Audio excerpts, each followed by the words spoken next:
Hello guys, this is my video. I am creating this video for AI and voice AI. So guys, if you like my video, please subscribe my channel. কুকুর আর বিড়ালের গল্প। একটা গ্রামে ছিল একটা কুকুর, নাম তার ভোলু।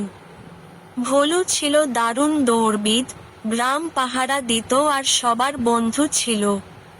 ওই একই গ্রামে থাকতো একটা ছোট্ট দুষ্টু বিড়াল, নাম তার ঝুমকি।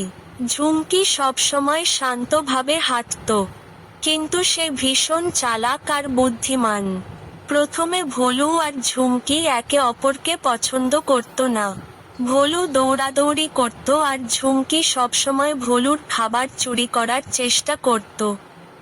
একদিন গ্রামের মাঠে হঠাৎ একটা বড় সাপ বেরিয়ে এলো। সবাই ভয় পেয়ে পালিয়ে গেল।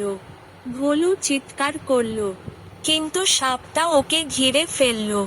সেই সময় ঝুমকি একেবারে গাছে উঠে সাপটার মাথার কাছে লাফ দিল।